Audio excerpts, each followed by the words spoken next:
Казанлък наистина е малък град, но в Казанлък има доста голям интерес към театралното изкуство и той продължава да бъде голям.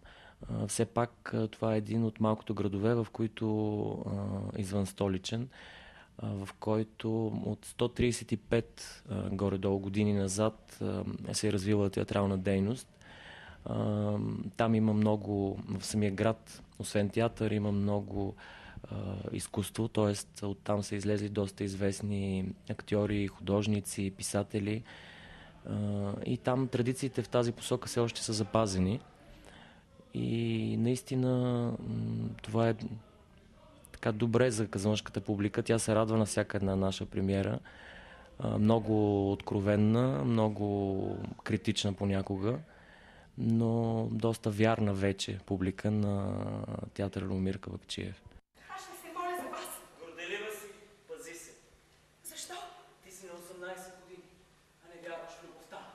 А вие, който говорите за нея, вярвате ли? Ето, вие стоите пред мен с наведена глава.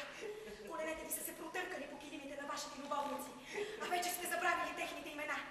Вие сте плакали със сълзи на радост и със сълзи на отчаяние, но сте знаели, че изворната вода е по-постоянна от вашите сълзи и че с нея винаги ще можете да изсмиете попухналите си клепачи. Вие сте както всички млади мъже. Усмихвате се, когато говорят за жени, убити от скръб. Не вярвате, че може да се умре от любов. Вие, който живеете, вие, който сте обичали. Но какво е светът? Струва ми се, че трябва във все сърце да презирате жените, които ви приемат такъв, какъвто сте, които прогонват предишния си любовник, за да ви притиснат в обятията си, докато устните им още помнят целувките на другия. Преди малко ви запитах дали сте обичали. Вие ми отговорихте като пътешественик, когато питах бил ли в Италия или в Германия. И той отговаря: да, бил съм. А после решава да замине за Швейцария или за която и да било в друга страна. Нима любовта ви е монета. Да може да преминава по такъв начин от ръка на ръка до самата ни смърт. Не, дори не е монета, защото и най-малката жълтичка струва повече. През каквито ръце и да минете запазва отпечатания върху нея образ. Колко си хубава, Камили, когато очите ти са блестят. Да, хубава съм, знам. Любезностите няма да ми кажат нищо ново. Безстрастната монахиня, която ще ме подстриже, може би ще пребледнее, когато ме обезобразява. Но косите ми, превърнати в пръстени и веришки, няма да се разнасят по будуарите. Те ще бъдат непокътнати, когато ножицата ги докосне. Аз желая само едно острие да мине по тях. И когато свещеникът ме благослови и надене на пръста ми златната хълка на моя небесен воденик, кичурът коса, който ще му принеса в дар, ще може да му послужи за мантия. Ти наистина се разсърди. Сгреших, че ви говоря. Целият ми живот е на устните ми. О, Пертикан, не се смейте. Всичко това е тъжно до смърт. Бедно дете, не те прекъсвам. А бих искал да ти отговоря с една дума. Ти ми разказваш за някаква монахиня, която струва ми се имала пагубно влияние върху теб. Казваш, че се изневерили, че тя самата е изневерила и стигнала до отчаяние. Уверен ли си, че ако нейният мъж или нейният любовник протегне ръка през решетката на вашата приемна, тя не би уловила тази ръка? Какво казахте? Не чух добре. Уверен ли си, че ако нейният мъж или нейният любовник е повика за нови страдания, тя ще отговори не! Предполагам. Твоя стил има 200 жени, но повечето от тях крият дълбоки рани в дъното на сърцето си.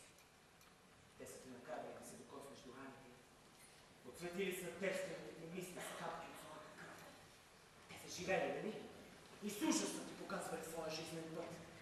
Пред Христовите рани ти си се кръстала, когато си гледала белезите от техните рани. Тези жени са ти направили място в своето мрачно шествие. И ти със свещен трепет се притискаш към изсъхналите им тела, когато виждаш да минава мъж. Уверена ли си, че ако този мъж е същия, който я е изменил, същия, поради когото те плачат и страдат, същия, когато те проклинат в молитвите си, уверена ли си, че ако го видят, те няма да разкъсат веригите си, няма да се спуснат към миналите си нещастия, няма да притиснат окървавената си кръв към кинжала, който ги е наранил. Ходите, знаеш ли за какво мечтаят тези жени, които те съветват да не мечтаеш? Знаеш ли, че име нашепват, когато разтреперените им от ридани усти едва поемат светото причастие? Знаеш ли кои са тези жени, които седят до теб, клатят глави и тровят в ухата със своята увякнала старост? Тези жени, които огласят твоята загубена младост, с камбания звън на своето отчаяние? Тези жени, които вледеняват младата ти кръв с плода на своите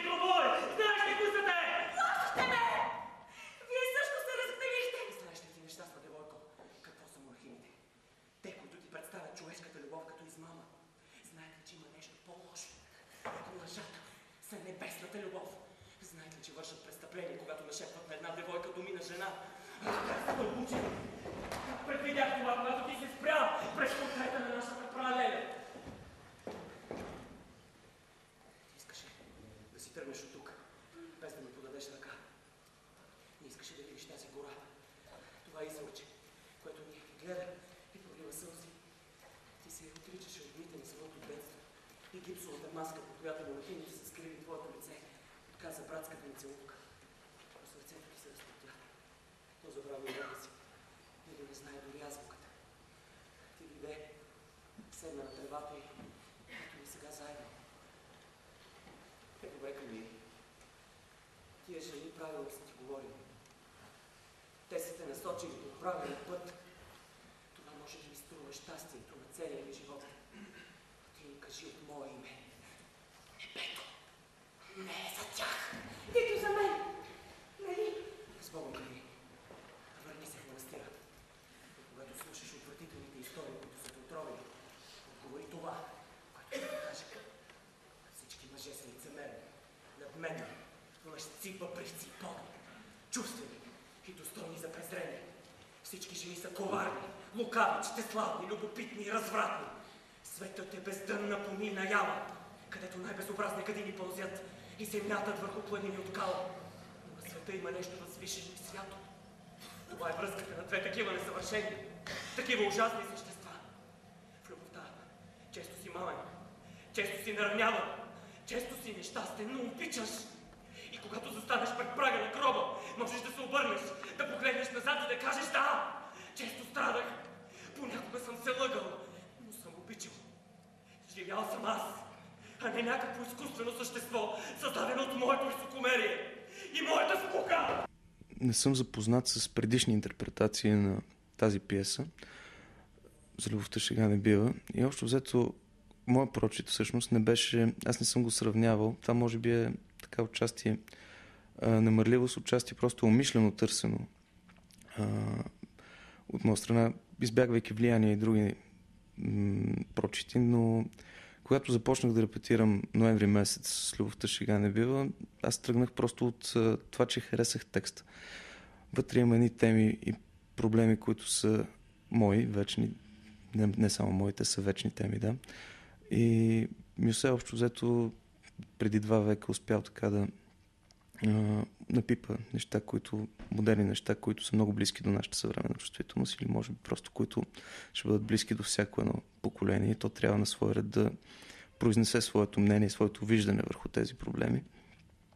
Така че аз не смятам, че интерпретациите са самоцелни, някакъв опит така да се направим на интересни или на различни от всичко, което е било преди нас, а просто мисля, че наново всяко поколение открива за себе си тези текстове и реинтерпретира. То просто споделя всъщност своите емоции, мисли по повод на тези текстове и така. Смятам, че това ще продължава и след нас.